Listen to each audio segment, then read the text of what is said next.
Дуу түүх хулган цаг эхэллээ.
За ингээ манай өнөөдрийн дуу түүхийн зочноор морин урлаач, судлаач, Баясгалангийн Сүхбаатар өргөд ирсэн байна. За тэгээд Сүхбаатараас өнөөдөр бол мэдээж юу ярих гэж байгаа нь бол маш ойлгомжтой байх тийм ээ. Икэл буюу морин уурын талаар, морин уур хөгжмийн одоо үүх түүх үүсэл гарлын талаар домог туйлыг бид хоёр хууч өрнө. Ямарваа зүйл бас нэг үсэг буюу эхлэл байдаг. Тэр утгаараа нөгөө хадны сүг зургууд дээр ер нь ямар шүү одоо баримт морин ууртай холбоотой ийм одоо түүх домог зураг хөргүүлсэн байт юм болоо. Сүг зургаас эхлэв л дээ. За тэгэхээр сүг зурган дээр бол морин ууртай холбоотой зураг хөргүүлсэн олон байдаг. За тэрийг бол манай судлаач доктор одоо Бадралгой баримлж, уран баримлж, Бадралгой нэлээд судалж одоо гаргаж ирсэн байдаг. За тэгэхээр хадны сүг зураг гэдэг маань яг нөгөө цаг үеийн хамаатуулны хүннүүгийн үеийн гэдэг ч юм уу тэрнээс нааш шинтер хамаардаг юм шиг байна. За тэгээд хадны сүг зураг дээр бол одоо морин хуурын дүрслэл, морин дээр ингээ хуур татж байгаа. За тэгээд хуур татаад ингээ тойрон бүжиг хийж байгаа. За тэгээд морины толгоонууд гэдэг ч юм уу те. Тэгээд морин хуурч өөрөө одоо сүүлийн үед л юм тарпезэн цартаа болчиход байгаа болохос дээр үедээ ер нь бол бөөрөнх байсан юм шиг. Тэгээд дараа нь гурвуулжин одоо дөрвөлжин гэдэг ч юм уу янз бүрийн дүрслэлүүд бол байсан. Тэгээд явцын дунд ингээд хөгжсөөр аваад за ер нь бол энэ хэлбэр нь одоо зөв юм байна гэдэг ч юм уу те. Тэгэл хөгжсөн гэж үзэж болно. Тэгэхээр яг хөө тэр дүрслэлүүд хадны сүг зураг дээр бол нэлээд байдаг л та. Тэгэхээр энийг бүр ингээд тусдаа судлахдах юм болоод судалсан байдаг. Миний хувьд бол яг энэ хадны сүг зурагн дээр одоо нэгсэндээ морин хуур маш эртний хөгжим гэдэг баримт байна гэдгийг бас онцлж ярих дуртай. Тийм. Одоо 2000 жил, 3000 жил, 4000 жил гэх үү? Тий. Цаг хугацааны хувьд. Ер нь бол яг албан ёсоор ингээд баримт хөөх юм бол морин хуур маань нэг хүннүгөө үе хүртэлх ингээд баримтууд бол байгаа. Одоо хүннүгийн хааны одоо булшин дээр оршуулгад те хуурдсан гэдэг ч юм уу ийм баримтууд. За тэгээд яг энэ үүсэл гарлыг лог утгаар нь ингээ хөөх юм бол 3000 гэл явчин цаашаа. За тэгээд бүр цаашаа одоо юу болсныг бид нар бас сайн тайлж одоохондоо мэдээгүй байна. Тэгээд алстаа бол одоо янз бүрийн олдвор олдох юм уу те судлаад байвал онцгой урагшлал байна тийм ээ. Миний бас зөвхөн ойлгосноор, сонссноор, мэдснээр бол икэл буюу одоо ихэл гэдгээс хөдөлтэй гэж ойлгож болох уу? За тий одоо морин хуурын өвөг эцэг нь бол икэл хөгжим юм аа гэж үздэг юм. За тэгээд тэр нь бол баруун монголчуудад төлөх одоо хадгалагдсан үлдсэн байдаг. Өв соёлын хувьд. За тэгээд икэл хөгжмөөр одоо ч гэсэн бид нар тоглож байгаа. За баруун монголын бие биелгээ одоо тэр язгуур тий одоо магтаал, ерөөл магтаал тий туйл гэдэг ч юм энэ бүхэн икэл дээр бас ингээд тоглогдоод явж лээ. Зүгээр сүүлийн үед нэг асуудал нь гэхээр нөгөө тоглох хүн жоох ховордож байна. Яг л морин хуур маань илүү түлхүү хөгжөөд энэ хоёр маань юугаар ялгаатай вэ гэхээр нэгдүгürt хэлбэр хийцийн хувьд ялгаатай. Хоёрдугаарт нь хөглөөний хувьд ялгаатай. За тэгэхээр бид нар нөгөө орчин үед нөгөө морин хуурын хөг дээр тулгуурласан хөгжмийн зохиол бүтээл түлхүү гарсаар байгаад тэр зүйл рүүгээ давмгаа болоо явцсан гэсэн. За тэгэхээр иклийг одоо ямар хүмүүс тоглоод байна вэ гэхээр яг нөгөө тээгч нар тий өвөг дээдсээс өвлөгдсөн тэр хүмүүс маань төлхөө тоглож байна. Тэгэхээр одоо тэр хүмүүсийг цаашаа яаж одоо баялаг болгох уу, шинэ хүмүүс одоо яаж суралцах уу тий тэр хүмүүс одоо настай хүмүүсээ яаж одоо амьд сэрүүнд нь тэр нарийн нандин ямиг одоо авч хоцрох уу гэдэг ч юм уу. Олон асуудлууд талд бол явж л байгаа л да. Тэгэхээр ихгэл хөгжим маань нэгсэндээ одоо морин хурнаас бол солгоо хөхтэй байдаг. Хоёр утас нь эсрэг байхгүй. Морин тийм ялгаа бас байна. Тий, морин хурны бүдүүн утас бол ингээд зүүн гарталтай байгаа бол ихлийнх баруун гарталтай байдаг юм. Тий. Тэгэхээр бүр эртнээсээ бол одоо яг ихлийн хөөгөр байсан байгаа юм. Одоо энэ боржгон хуур гэдэг төв халахын боржгон хуур гэдэг зүйл маань бас яг тийм байсан. Зүгээр сүүлд энэ морин хуур маань одоо нөгөө яг хөгжмийн зэмсэг болоод ингээ хөгжөөд явж хагаад утас нь солигдоод явцсан ч юм уу те. Тэр нөгөө хөгжмийн систем одоо тэр биланчил хөгжмийн одоо ирэмчийн бүдүүн утас зүүн гартлаасаа ингээд нарийсаа явдагтай адилхан ч юм уу те. Ингээд хөгжсөн байгаа. Яг тэрийг бас одоо нарийн хүмүүс бас судлаад явж л байгаа. За тэгэхээр хөглөгөөний хувьд бол нэгдүгээрт өөр байна. Хэлбэр хийцийн хувьд өөр байна. Хэмжээ дамжааны хувьд бол өөр байна. За тэгэхээр ихэл хөгжим маань ихэвчлэн нэг юм арай жижигвтер байдаг. Тэр нь бас тэр ахуйн хэв маягтай холбоотой одоо жишээлбэл баруун монголчуудын ойр орхон нүүд суудаг тийм ээ. За тэгэл хаваржаа, намаржаа, үйлжээ гэл жилийн дөрөв үйлэр нүүдэлч ахуйтайгаа хамаалтайгаар. Бараг яг тэр бүр ууланд амьдардаг одоо увс ховдын хүмүүс за ялангуяа би одоо сайн мэддгээр увсын хүмүүс бол бараг жилд 8 удаа нүүдэл хийж байгаа байхгүй. За өвөл 100-д бол арай нэг тогтвортой за зарим нь бол 6 нүүн те. Хаваржаа, намаржаа, өвлжөөний завсар бас ингээд нөгөө нүүдэг штэ. Тэгэхээр тэр олгон нүүдлүүд дунд авч явахын тулд их авсаархан байсан байна гэж миний хувьд үзэж байгаа. За тэгээд мэдээж тэр чинь иклээ ингээл нэг арганд хүүхд ачхад хажууд нь хийчдэг ч юм уу те.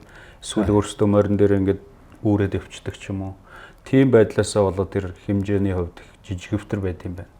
За гэтэл энэ төв халах буюу боржгон хуурнууд их том байдаг.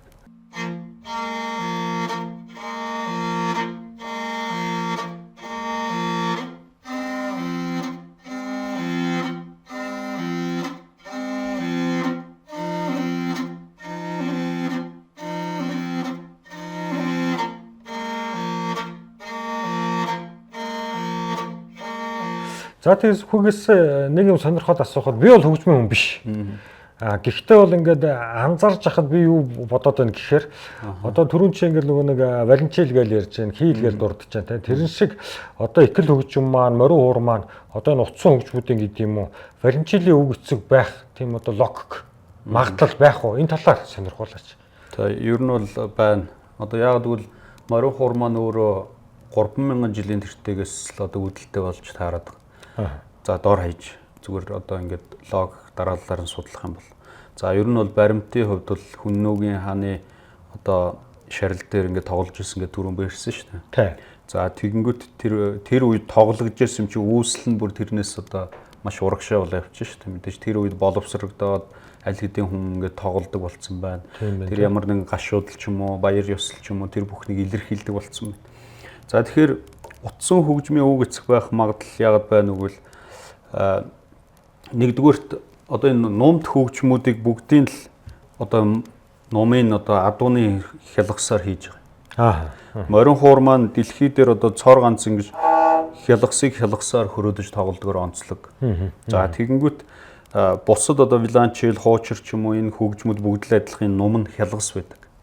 За тэгэхээр номд хөгжмийн төрөлдөө орно. За тэгэнгүүт энэ ном гэдэг ярингууд чинь чи өөрөө ингээд цэвэр ном сумны ном байж байгаа. Тийм ээ тий. За тэгэнгүүт энэ ном сум гэдэг чи юу вэ гэхээр хүн төрөлхтний хамгийн одоо анхдагч зэр зэвсгүүдийн нэг тийм ээ.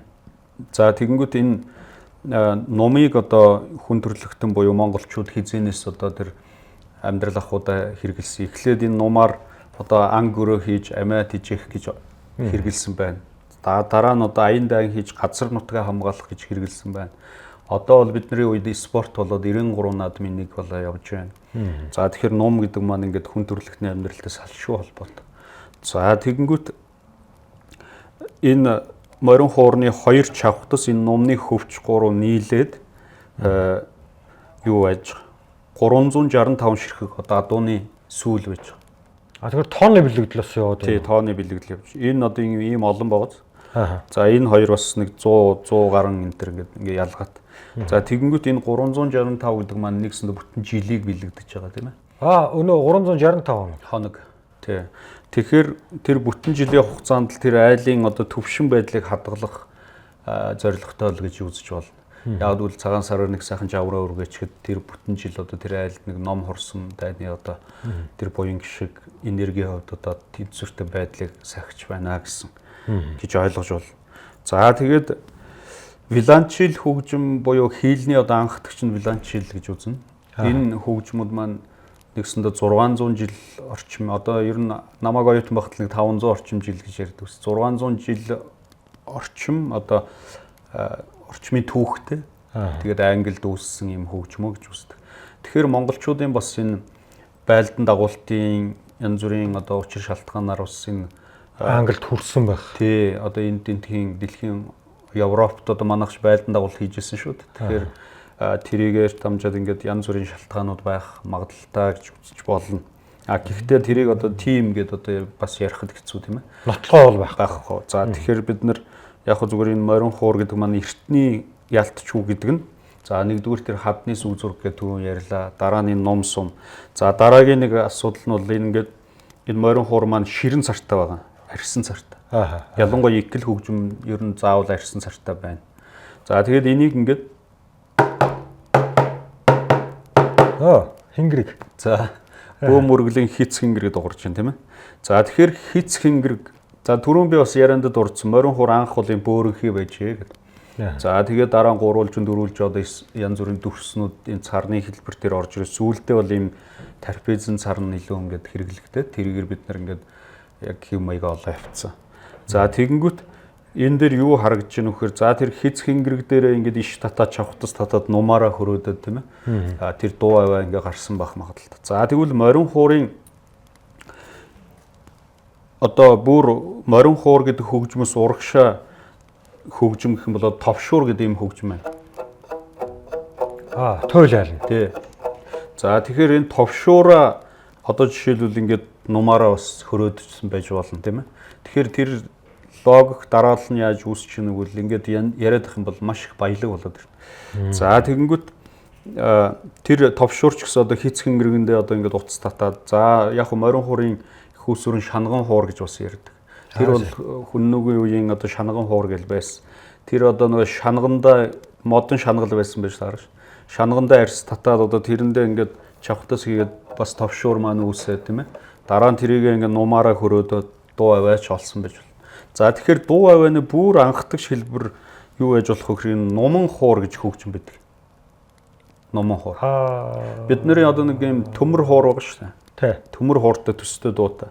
За тэр яаж юм вөхөр ингээд хулсан хуурч гэж бас ярьдаг. Тэр номыг амдаа хийгээд сумаараа ингээд цохихоор яг тэр хулсан хуур төмөр хуурыг зарчмаар дуугарна.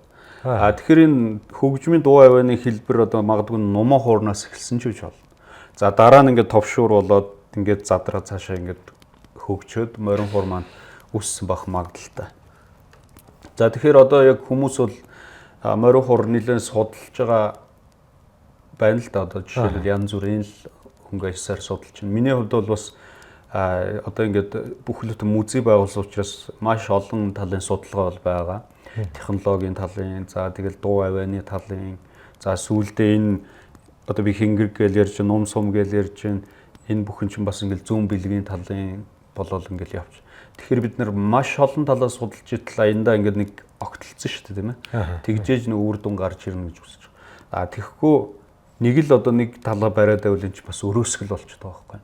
За тэгэхээр морин хуур хөгжим бол их хүүсвэр нь бас олон их хүүсвэртэй байгаа шүү дээ. Тэгэхээр энэ бүх их хүүсвэрүүд бас бидний монголчуудын ахуйн одоо соёл, ёс заншил тэр бүгдтэй л бас холбоотой болж таарж байгаа. Тэгэхээр одоо тэр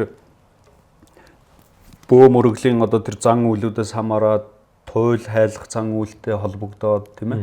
За тэгээд энэ хялгас гэдэг чинь морь. За морийг бол монголчууд бас одооноос 5,000 одоо тэгээ цаашаа хэдэн мянган жилийн тэртээс гаршуулж ирсэн. Тэгэхээр мориор бол монголчууд дэлхийн талыг эзэлсэн гэдэг чинь морийг бол маш эртнээс одоо адгуулсан юм улсууд. Тэгэхээр за нэгдүгürt морьтой холбогдож байна. Хоёрдугаарт энэ хэцхийн гэрэг тийм ээ. Гуравт нь нум сум. За дөрөвт нь тэр хадны суг зураг гэдэг. Ингээд Монголын ялтчгүй хөгжим юм байна гэдгийг батлах одоо юм хид хідэн хөдлөшгүй баримттай байгаа байхгүй. За тэгэхээр энэ дээрээ бид нэр тулгуурлаад цаашаа ингээд судлах хэрэгтэй. Тэгэхгүй бол за жишээлбэл морин хуур маань орчин цагийн хөгжим болохдоо бас виланчил хийл энтрээс санаа аваад юм модон цартаа болсон. Тэгэхээр юм тэр хөгжмийг дуурайгаад хийцсэн юм уу гэхээр үгүй эн чинь одоо бүр тэр хүн нүгүү байсан юм дээр тэгэхээр альва улс орны түүх за дээрэс нь соёл ёс заншил тэр бүхэн ингээ хоорондоо сүлэлдэж идэм юм. Тэр нь яаж нөхөр тэр аяндаа байлдан дагуулттай бас холбоотой. Тэгэхээр бид нар энэ тэнд ингээ юм аяг хүлдээс ард юм баггүй. Үлдэхт ганц энэ морин хуур гэхгүй бүхлөт нь тэнд улс гүрнийг үлдээч те.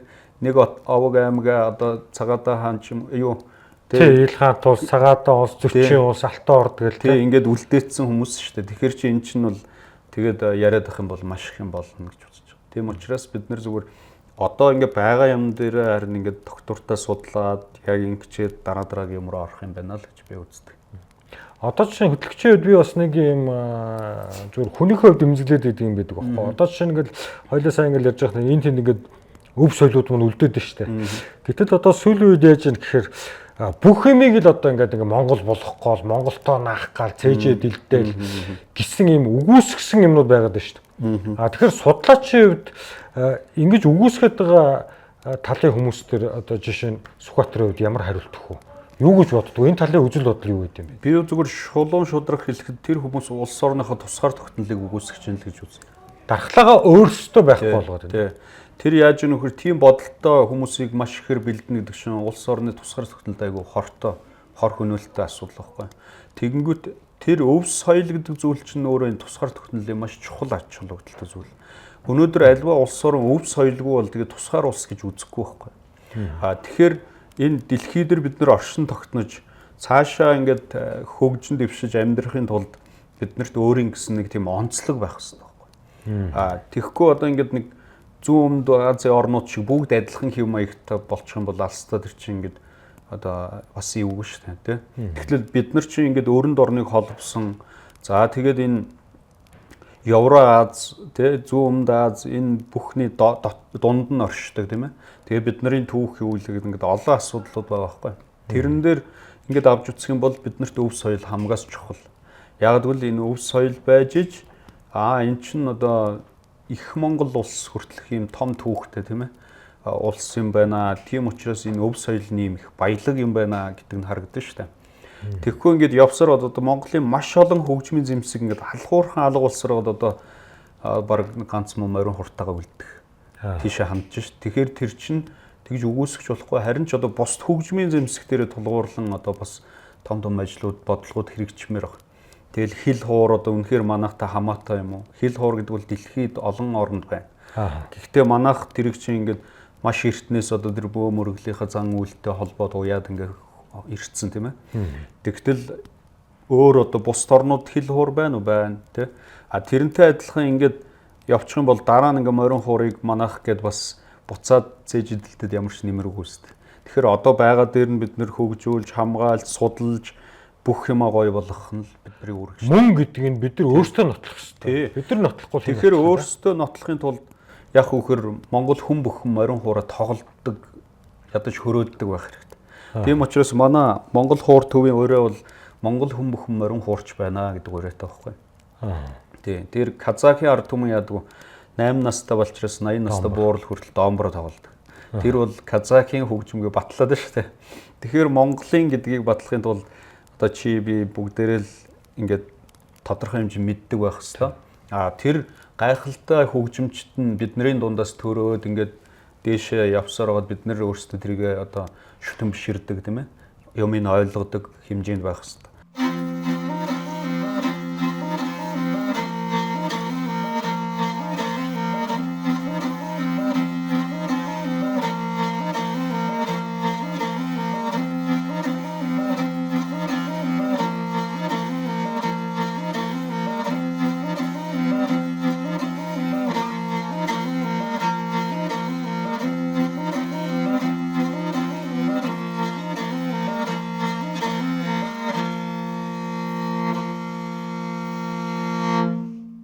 За тэгэхээр миний хувьд бол морин хуур хөгжмийг ингээ бүх талаас нь судалж түгээн дэлгэрүүлэх тал дээр одоо ажиллаж явдаг. Тэгэхээр энэ морин хуурыг ийм бохгүй. Одоо жишээлбэл бүр жинхэнэ чистний одоо мэрэгжлийн морин хуурч гэдэг нэг тустай ойлголт. Нөгөө үндэсний бүх гэдэг мэрэгжлийн тамирчид байна шүү дээ. Яг тэрэн шиг. Гэхдээ Монгол хүн бүхэн одоо Монгол хүүхэд болгон багаас барилддаг шүү дээ. Эрэгтэй хүүхэд болгон. Тэрнтэй адилхан л бид нар морин хураа бас бүгд л тоглодог байх хэрэгтэй. Тэр дундаас одоо яг үндэсний мэрэгжлийн тамирчин гэдэг шиг тэр мэрэгжлийн хуурчд нь ялгараад тэрийгээ бид нар одоо шүтэн бишрээд үздэг тийм ээ. Шимтэн сонсдог тийм байх хэрэгтэй гэж миний хувьд боддог юм. Тэгэхээр энийг мэдээж тийм болтол нь хөгжүүлэхийн тулд эхлээд нийт масс ард түмэн өөрөө энийг ойлгуулахын тулд миний хувьд аюу хичээд зүтгэж байгаа юм л та. Тэгээд тэрийг бас нөгөө зарим нь ингээд буруу ойлгодог ч хүмүүс байна. Зарим нь одоо ингээд ойлгоод за ёстой чиний зүг байсан байна гэдээ ярьж байгаа ч юм байна. Тэгэхээр миний хувьд бол эхлээд энэ ард түмэн ойлгож иж тэрийгэ хэрэгэлд сурна. Хэрэгэлд сурсны дараа нөгөө энэ Монголын хөгжим юм байна гэдгийг ойлгогдсон шүү дээ. Гэхдээ миний анзарж байгаагаар бол сүүлийн 10 жил үнэхээр одоо бас юу гэдэг эцэг эхчүүч хүүхдээ одоо хадгалал нөгөө урлан бүтээгдэхүүн гэдэг юм уу хүүхдийн ордон гэдэг юм уу энэ төвөнд байгаа одоо сургалтын төвүүд рүү бас ингээд мориор тоглооч болохгүй ямар ч нэг 3 зэрэг бас нэг юм айдан барьдаг болгочих гол бас ингээд явуулаад байгаа юм болов арай бас сүүлийн 10 жил бас ингээд ийм юу гэдэг нааштай гэдэг юм үзүүлээд анзаарч байгаа болов уу дэлгэрээд байна тий. Ер нь бол одоо сүүлийн одоо 20 жил гэж бараг хэлж бол. Ер нь ингээд хүмүүс ингээд морин хураа мэдрэх тэр чанар ихсээд байгаа гэсэн. Маш их оюутан залуучууд их сурж байна. Бид нар ч нөгөө гадагшаа яваад гадны орондод оюутан болоод ирэнгүүтээ нөгөө Монгол гэдэг илэрхийлэхийн тулд одоо морин хуур хөөмий уртын дуу ч юм уу сурах тэр шаардлага үүсэж байгаа. Тэгэнгүүт тэр хүмүүс зуны амралтаар ирээд сурыг 1 сар ч гэсэн сурчаа явъя гэдэг ч юм уу ийм юмнууд аяндаа бий болж байгаа. Тэгэхээр энэ маань цаашдаа улам л ийм асуудал их болно. Тэр үед бид нар харин одоо бодлогын хүрээнд одоо бүх юма хийж явах хэрэгтэй. Тэгэхгүй бол замбраагүй явж ирсэн л дээ бас одоо нэг үе ингээл жоохон морин хуур гадралдаг болгоно сургалт байгуулаад ингээл хийгээл тэгэл нөгөө хүнд заахаас илүү хашраагаад явуулах нь бас их болоо л тий. Нууг наагунд өгдөг шиг болж байна тий. Тэгэнгүүт чин тэр чи аяндаа ингээд явцын дунд шалгарсаар байгаа л тэгэл зөв нь мэдээж үлдэх нь тодорхой. Тэгээд миний хувьд одоо сүүлийн 16 жил яг морин хуурын сургалтыг тасралтгүй явуулж байна. За тэгээд мэдээж анх бол мэдэхгүй чадахгүйгаас сүүлэл өнөөдөр хүртэл ингээд бүх юм ойлгоод дадлаг туршлага суугаад ингээд ирж байгаа. Тэгэхээр одоо энэ дээр бид нар одоо илүү их энэ үндэснийхээ юм дээр ингээд бодлогоо нэгтгэж явах нь зүйтэй мал гэж миний хувьд үздэг. Бодлого байх хэрэгтэй. Тэгэхээр нөгөө нэг хэсэг бол одоо юу гэдэг сүүлийн үед бол их зөв зүйтэй юмнууд ажиглагдж байна. Гэхдээ нэг хэсэг монголчууд мөр бол нөгөө хоймортой сүвнээр маягийн юм голцуул тавьчаал те. Яг нөгөө Монгол гэдэг ген нь ч юм уу сэтгэлэн татаад байдаг. Сүвнээр маань одоо юу гэдэг яг хууртчдаг нөгөө жавраа өргөөчдөг яг тэр томьёоллоороо гой солигдож байгаа юу яаж вэ? За тий одоо хүмүүсийн дунд нэг 3 янзын ойлголт байгаа байхгүй. За нэг бэлэг дурсгалын хуур гэж нэг ойлголт. Тэгжээтэл сургалтын хуур гэж нэг ойлголт. Тэгжээтэл мэрэгжлийн хуур гэн мастер хуур гэж ингээл бүр төөрөгдүүлсэн. За тэгэхээр одоо ерөөсөө би нэг 2 юм дээр тогтъё л гэж байна. За бэлэг дурсгалын хуур угаас бид нэр үгүйсгээд тэр зүйл шиг бас барахгүй юм байна те. Тэгээд аяндаа тэр их чинь хүмүүс мэддэг болж иж тэр зүйл шилжих, солигдох асуудал цаг хугацааны асуудал. Одооноос нэг 50 жилийн дараа ч юм уу өөрчлөгдөж магадгүй болчихдог байхгүй. За тэгэнгүүт ерөөсөө бэлэг дурсгалын мэрэгжлийн гэдэг хоёр л ойлголттой бол. Дунд нь ингээд сургалтын мастер гэдэг нэг тийм юм байгаад. За таны хуур бэлэг дурсгалын байна, мэрэгжлийн байна гэдэг нэг юм хоёр ойлголттой болёо л гэж би бүх хүмүүст уриалмаар байна. За тэгээд тэр бэлэг дурсгалын хуур яадаг вөхөр хамгийн хямд модоор ингээд хурдан хугацаанд хийгээд ашиг олох гэдэг шүү дээ. Тэгээд ингээд хийчдэг, хямдыг бодоод ард түмэн авчдаг. Тэгэнгүүт тэр нь дуурдгүү. Хин нэгэн хүн орж ирээ хуурдах гэхээр чанарын шаардлага хангадгүй. Тэгээд нөгөө хуурж байгаа хүн чадваргүй юм уу, хуурандаа асуудал байгаа юм уу гэдгээ бас хүмүүс мэдэхгүй тийм. Тэгэхээр одоо би жишээлбэл тийм тохиол зөндөө байна. Айлд ороод нэг усны дайханд чи өрөөл хилээ хуурдаад явж итэл за манай хуурыг нэг дуургаад өгөөч гэнгүүт нөгөөх нь дуурахгүй. Аа. Чи би ингээ эвгүй байдалд ороод те. За тэгээд одоо танаа хуурчнд дуурдгүй юм байна гэд бас тэр хүмүүсийг эвгүй байдалд оруулалтаач биш те. Ингээл зөрчил үүсэд шүү дээ. Ааш та. Тэгэхээр энийг шийдэхин тулд нийт ард түмнэрээ энэ морин хурынхаа ойлголтыг зэгслэх хэрэгтэй байхгүй. Би бол тэгж л хардаг. Нийт ард түмнэрээ зэгслэх хэрэгтэй гэснээс нөгөө би урд нь бас нөгөө скватрын зарим нэг одоо бичлэгүүдийг те лайв эдрийг анзаараад харж байсан. Тэрэн дээр нөгөө чамтай дотор хүн ижил байсан буюу эмзэглэж исэн юм нь юу байсан бэ гэхээр нөгөө бүгд хятад ард улсад манай Монголын нэг хэсэг буюу үрлэгчд оршоод шүү дээ.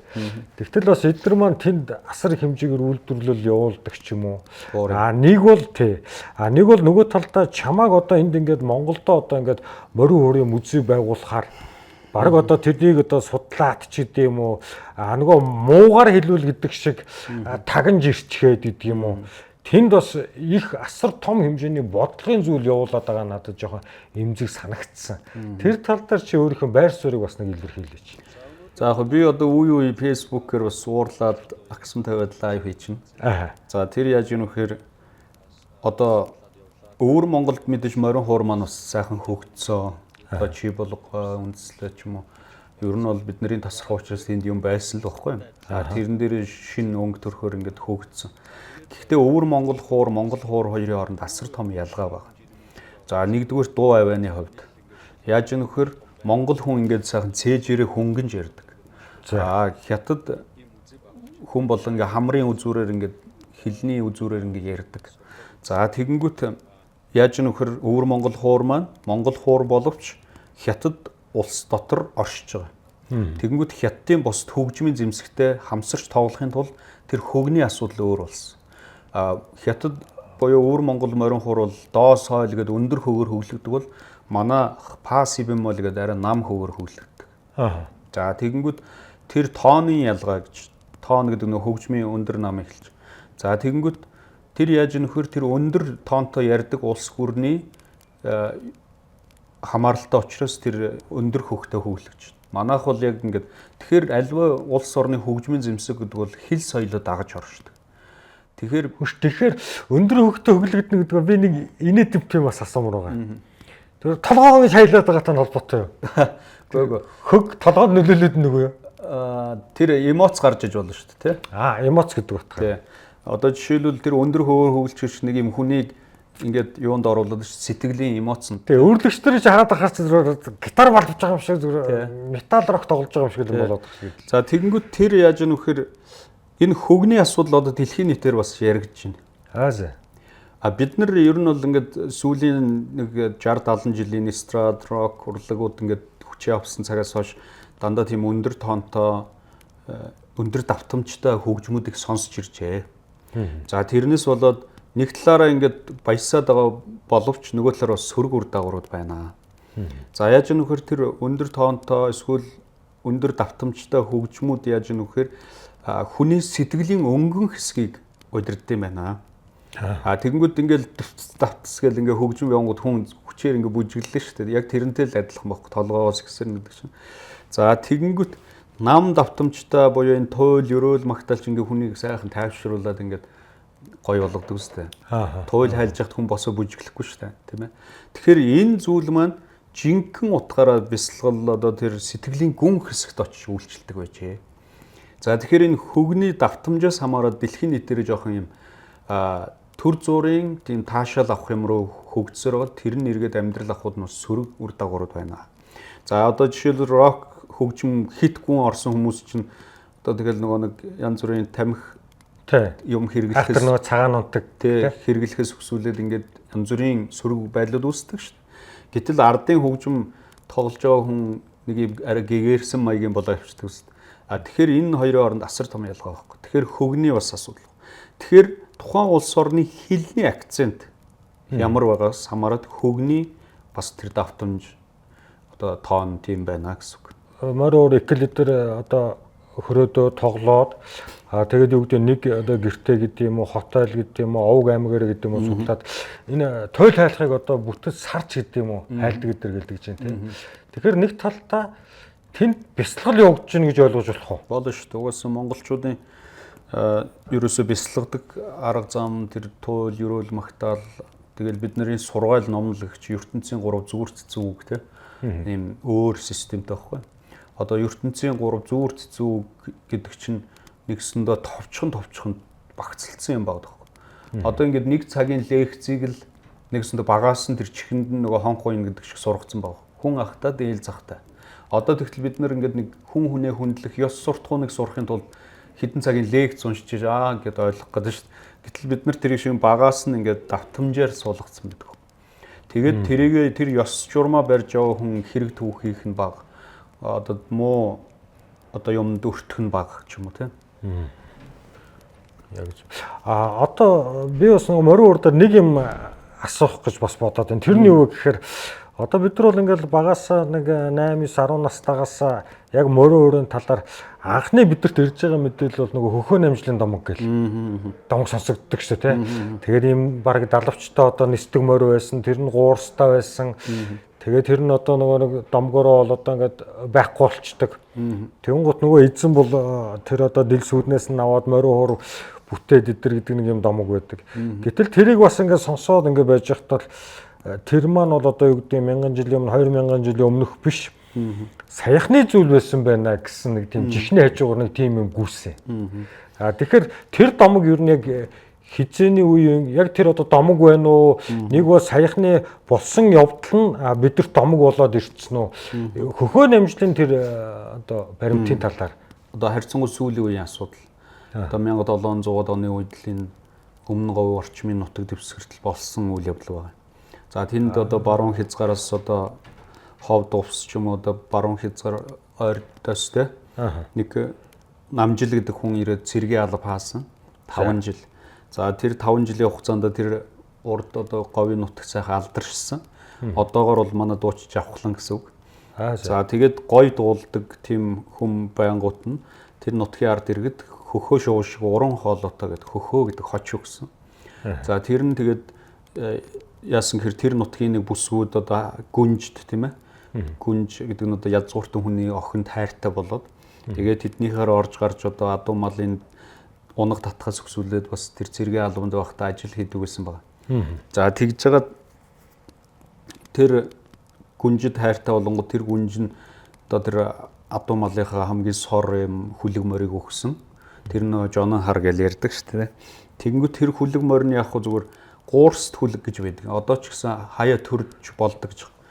Тийм сонсогдож байна. Одоо хотгоодын адуун донд одоо 60 он тийм нэг 2 адуу байсан байна гэдэг те. Үндэсний телевизээр бас ярьж байгаа нь би. Тэр гуурст хүлэг гэдэг нь сугандаа ингээд нөгөө давхар юм нэг нүхтэй гуурстаа гэж ойлгож болно. Тэр нь давхар нөгөө уушгийг ингээд тижээдэг ч юм уу те. Тэгэхээр нөгөө хоол газар давхахад нөгөө багтардгүй л байхгүй. Цуцхгүй багтахгүй. Тий.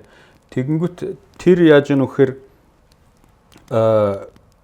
тэр нөгөө нэг тэр багтардгүй давхдаг морийг л одоо хэтрүүлээд ярьсаар бод нисдэг болчихгүй. Тэгэхээр хөхөө намжлын домог гэдэг маань ам дамжиж давс хожир нэмэгдэж баяжсаар байгаад ардын аман зохиол болцоо одоо нэг гэсэндээ сайхан зохиол байхгүй. Ардын уран зохиол, аман зохиол гэж ойлгож байна. Тэгээд зүгээр яг хуу тэр намжил гэдэг хүн хуур хийсэн юм шиг байна. Тэгээд тухайн үедээ тэр мориныхаа сүүлээр ингээд чавцыг хийгээд хуур бүтээсэн байна. Тэгэл тэр юм маань ингээд морин хуурын үүсэл гарал юм шиг ойлгоод байгаа байхгүй. Яг үүсэл гарал нь түрүүний миний хэлдэг ном сум хиц хингэрэг одоо 9 шидийн юмнаас бас бүрдсэн байна л гэж үзэж байна. За сүхөөсөө бас нэг юм сонирхож асуумаар байгаа. Найс нь ингээд танаа энэ морин хуурын музей дээр ирээ тойроод ингээд сонирхоод явжсэн нэг юм айгу олзуурхаж харсан л та. Одоо жишээ нь тэнд байгаа хуур. Тэгээ би чамаас нэг сонирхоод асуусан тань. Тэгэхээр чи бол нөгөө 1965 онд ирсэн юм тамхтай хуураа гэдэг. Тэгэхээр энэтэй холбоотойгоор би юу асуух гэдэг нь гэхээр энэ хуур яагаад бүтцсэн бэ гэсэн нөгөө зөгтөөж киноны асуудал дээр нэг юм баримт байд юм билий те нэг юм түүх.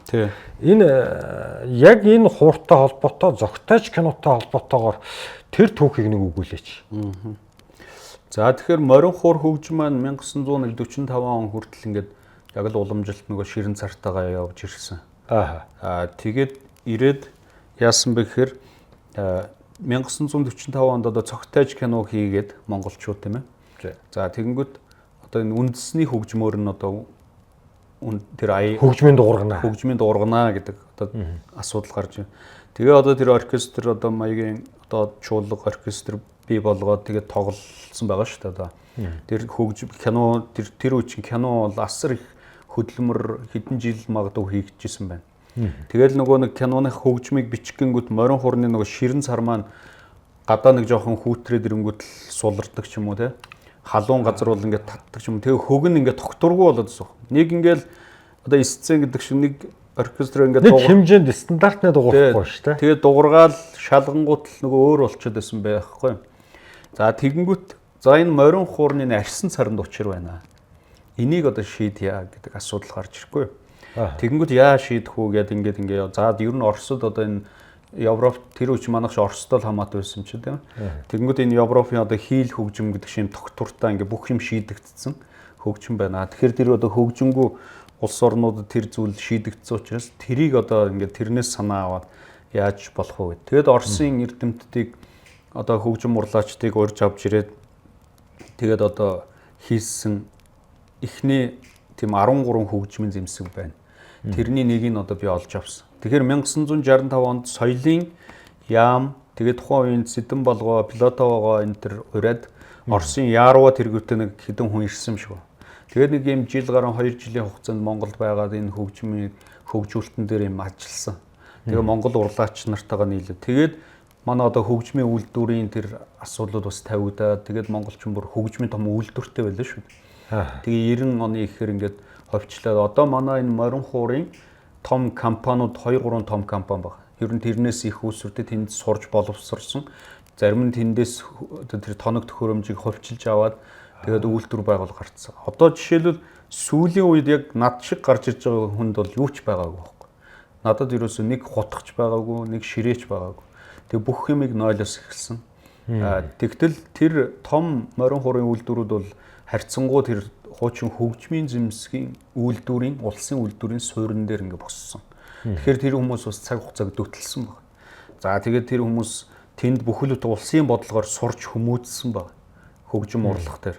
За дараа нь зарим нэг одоо овсготон тэндээс ажлын байр өмчилж аваад те хөвчилж аваад нэг өмч хөвчлээ.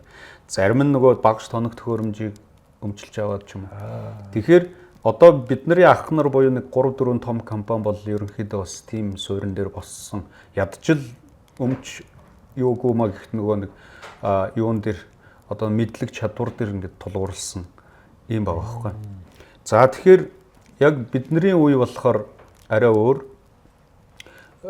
нөгөө нэг зах зээл юм эхлээд тэгээд бүх юмыг шинээр сурж боловсроо одоо л ингээд бүх юмны учрыг олоо явж байгаа байхгүй.